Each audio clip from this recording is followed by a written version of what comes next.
to my another book review videos. Today I'm going to review and talking about a book that already adapted to a movie, and also I'm going to make review comparison between the book and the movie, which one is better. And later in the video, don't mind me if you see this, I'm using glove clip to put this together because this cardigan don't have button and I don't want it to be open like that. Anyway, let's jump into the material.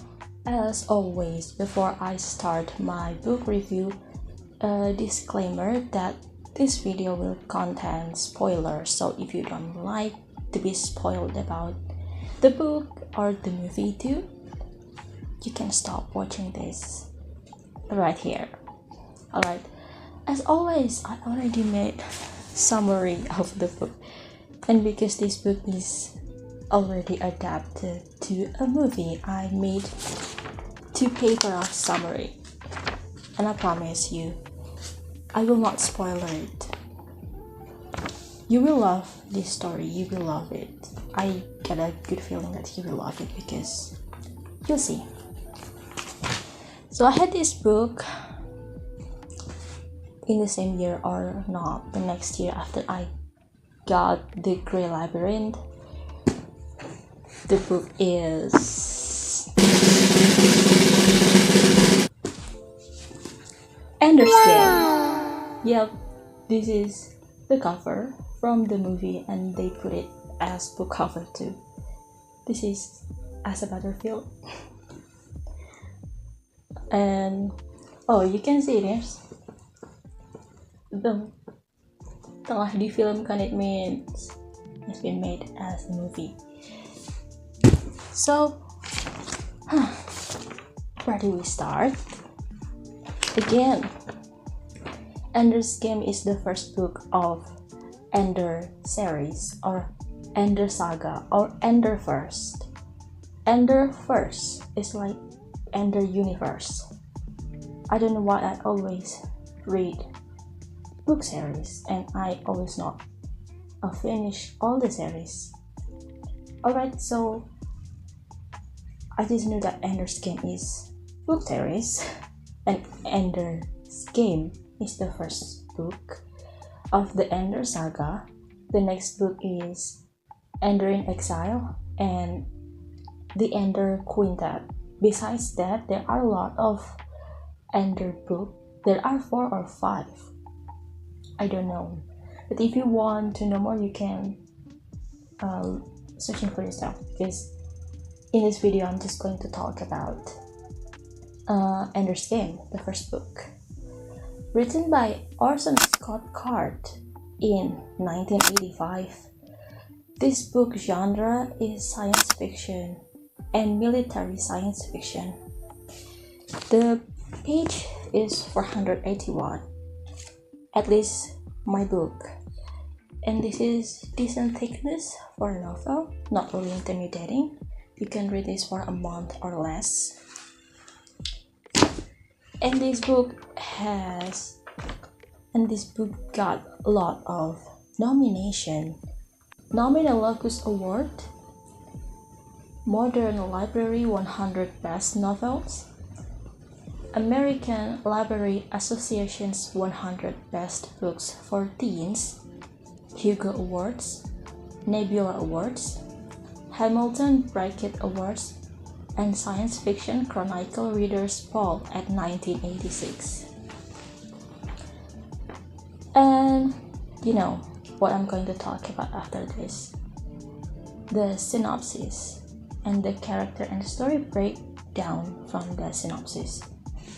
So I took the synopsis from my book, behind my book. This is in Indonesian and I already translated it. This is not from Goodreads or any website. This is from my book, okay? Earth is no longer safe. Buggers, grasshopper-like creatures from a mysterious planet, are attacking The two races are fighting to annihilate each other. Earth's safety rests in Ender's hand. Ender, the youngest of the family, never expected to be given the important task of saving the Earth.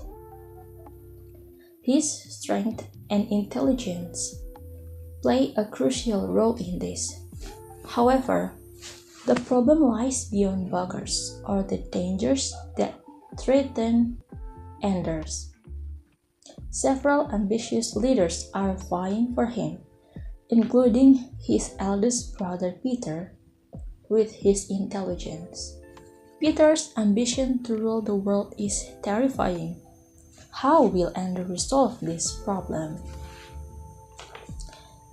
Before I continue, I want to apologize in advance if there are any noises, because sometimes there are noises that are unexpected and I cannot prevent that.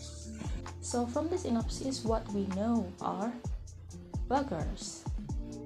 That's the alien, grasshopper-shaped creature attacking the Earth. So bugger is alien, insect shaped. It's not green alien, it's not Vulcan. And to be honest, if I live in an Ender universe, that would be the worst time for me to live because I hate insects. Human tried to defend themselves from bugger with advanced technology. That's why there are wars. There are bigger threats than human bugger war. Some ambitious agents who seek victory to defeat the bugger. And there are greatest threat than human bugger war. There are some agents who want to defeat the bugger, even do more than defeat the bugger. I cannot tell you what their intention is because that would be a spoiler. And this is also related to why bugger attack the Earth. And actually, it's not their intention. Again, I cannot spoiler it. You have to find out yourself why bugger attack the Earth and their true intention and the aftermath. Peter Wiggins, Ender's eldest brother, is one of the agents. This is written in the synopsis. Peter's ambition to rule the world is terrifying. Because Peter is Ender's older brother, and Ender is genius. Of course, Peter is genius. Whole family are genius. But Peter used his intelligence for the bad purpose than Ender. Actually, I cannot say bad or good because from Ender's point of view, you will know that Ender do not really have good or bad intention, and he's just a tool.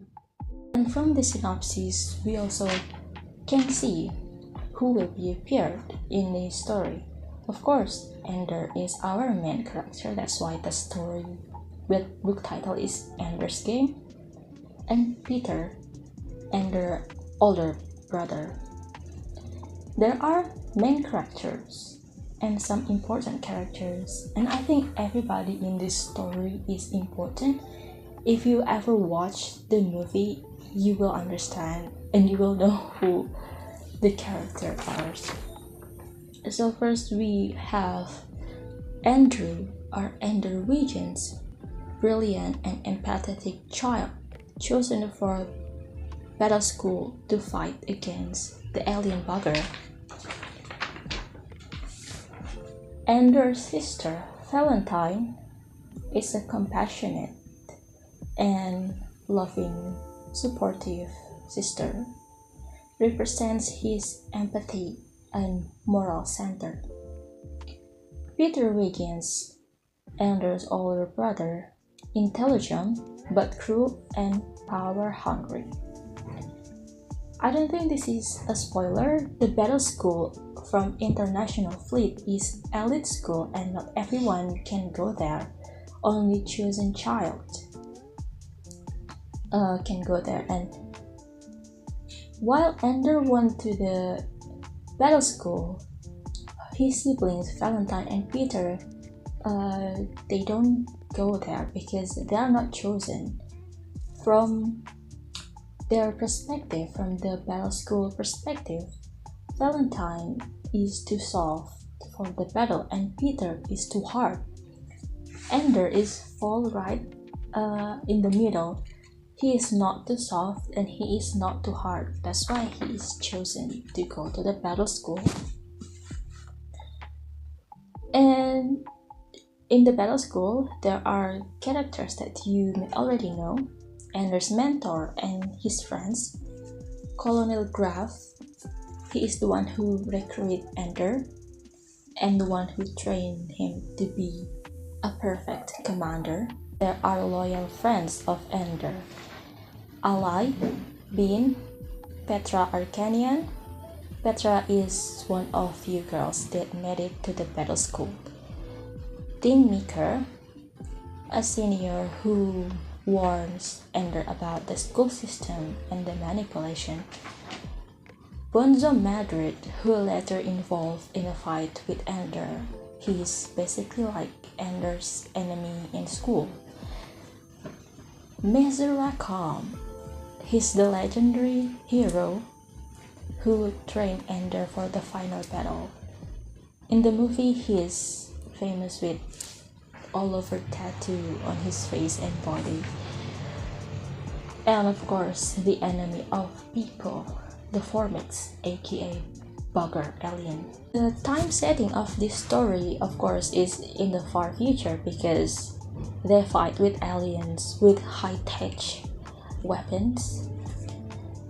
And the places you can imagine in the outer space. But besides that, there are other places like the Earth, the battle school. The battle school location is actually in Earth's orbit, so it's in the outer space. And I think in the Bugger's planet too.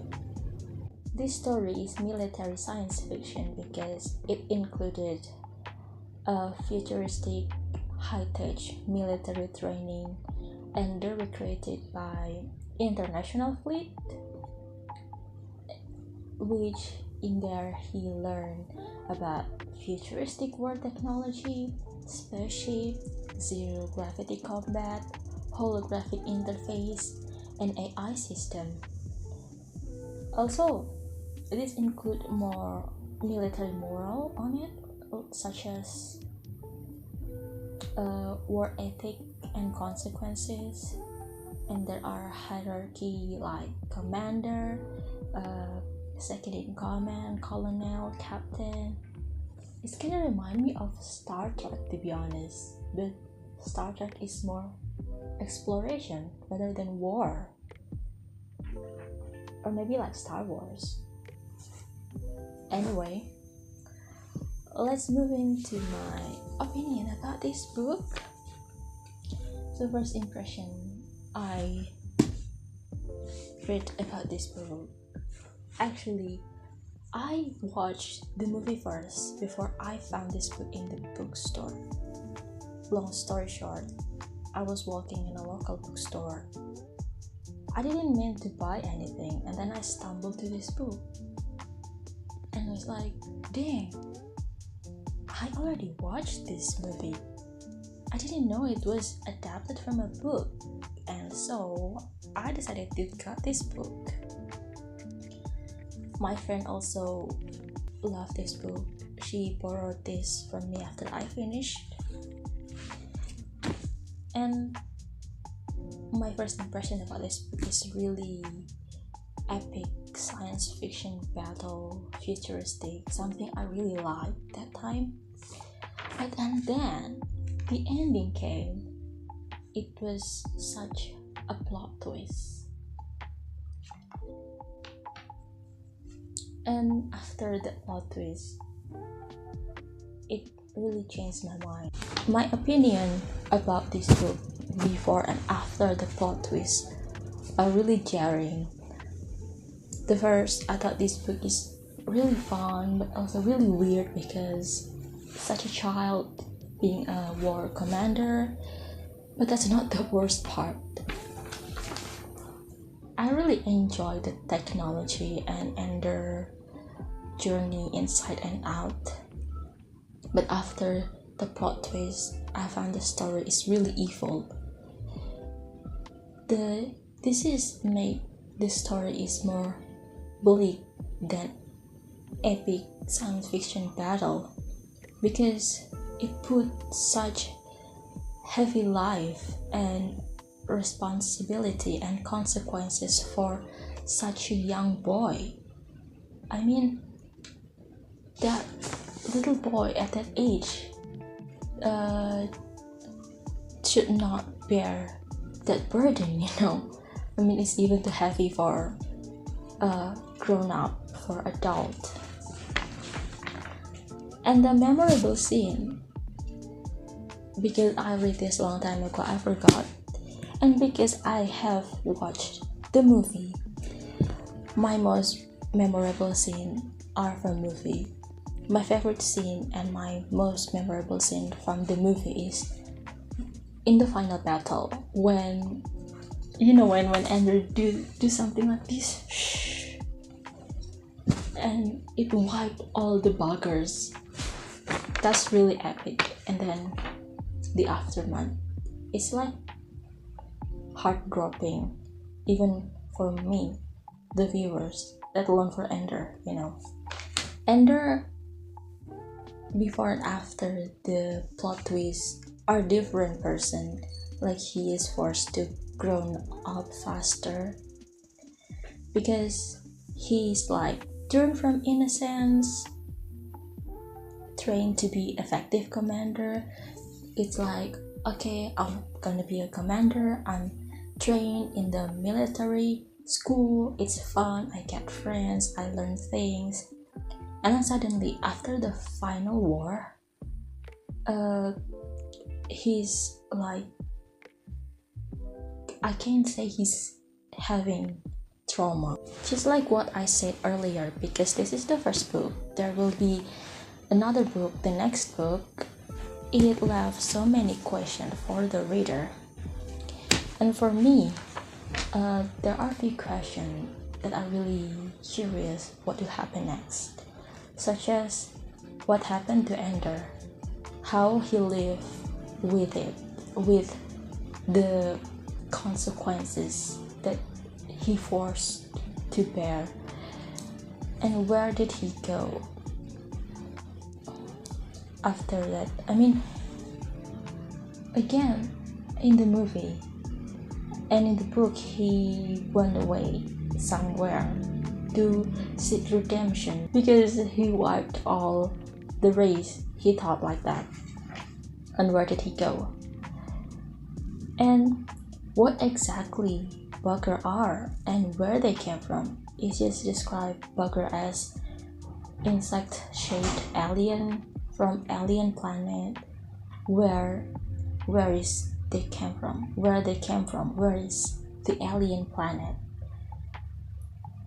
And the final question after all what happened and the plot twist, who is the real villain? Again, in the first story, we think the bugger that attacking human are the villain because it disturbed human peaceful world. But at the end, after all of that happening, after the plot twist, the final ending, I'm questioning who is the real villain, who's evil.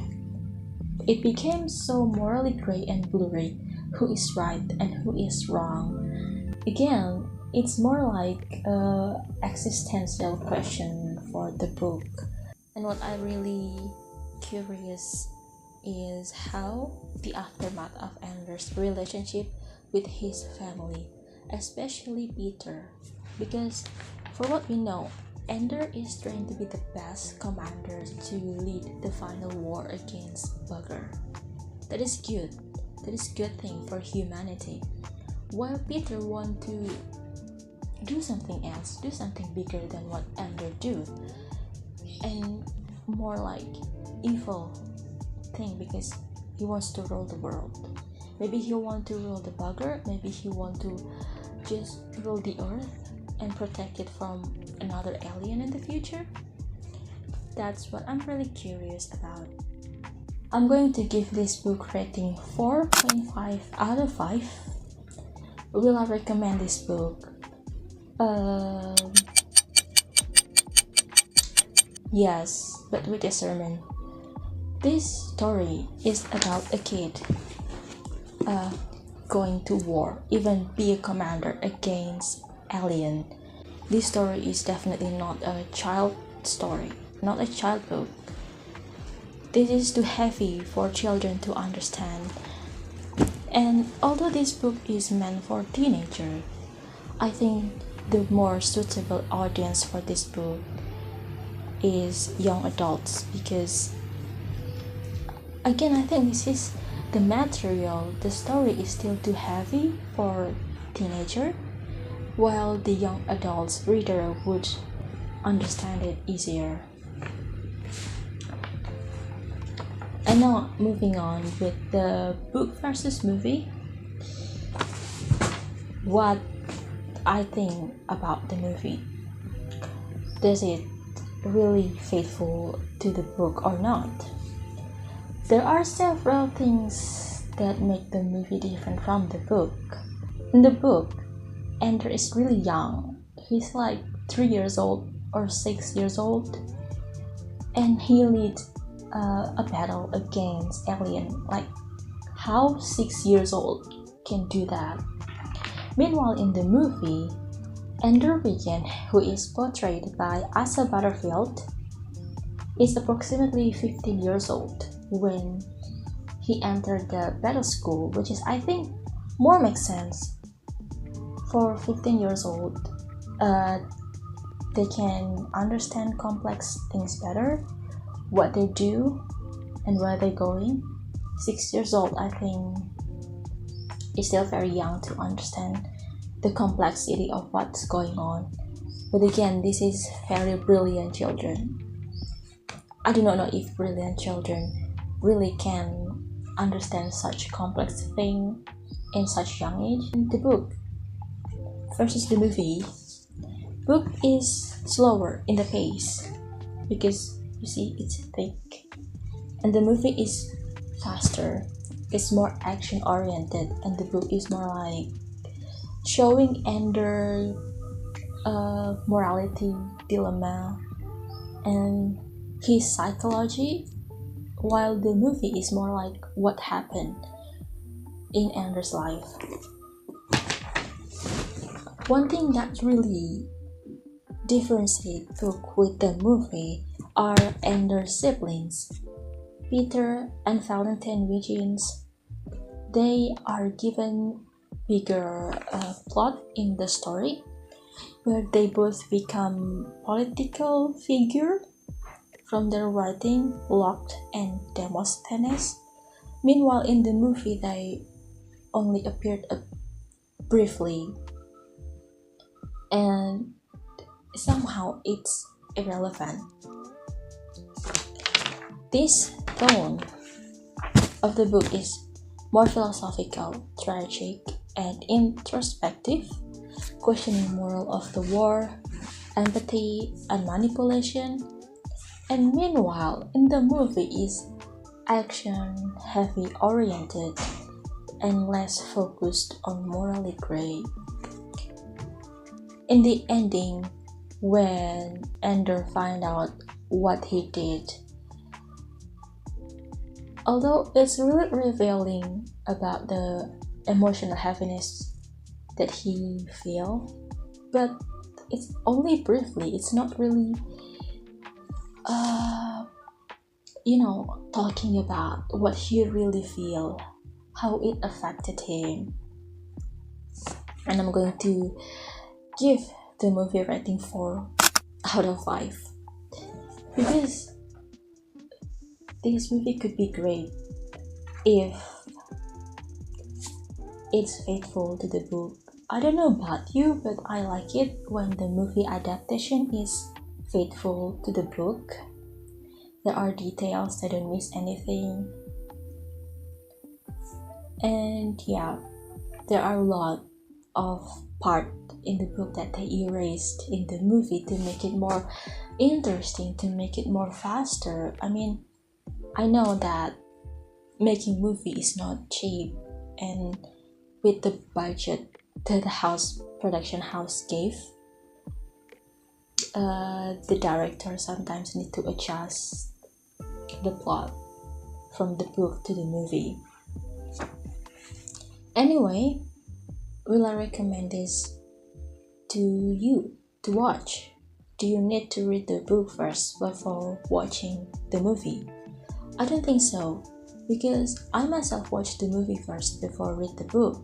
So you don't need to read the book first before watching it, because it's more or less the same, unless you want more detail, more feel, more psychological, morally gray, and explanation.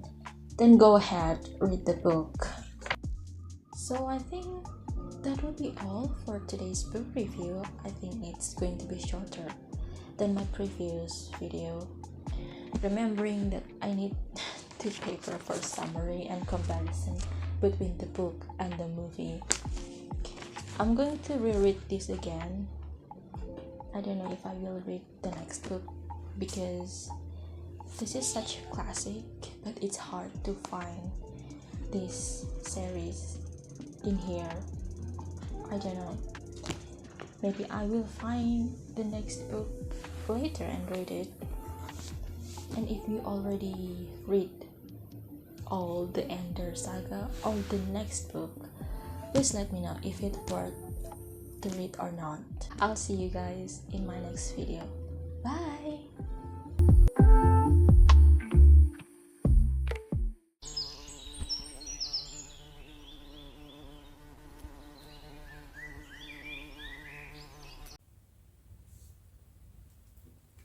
Hello, welcome to my new YouTube video already made, adapted. We can know who are the character will be paired, and from the synopsis we also can see who is Kanye. Okay, the son of the boy. That's my son. Here is my son, Peter. Say hello, Peter. Oh my God. Peter. Hello.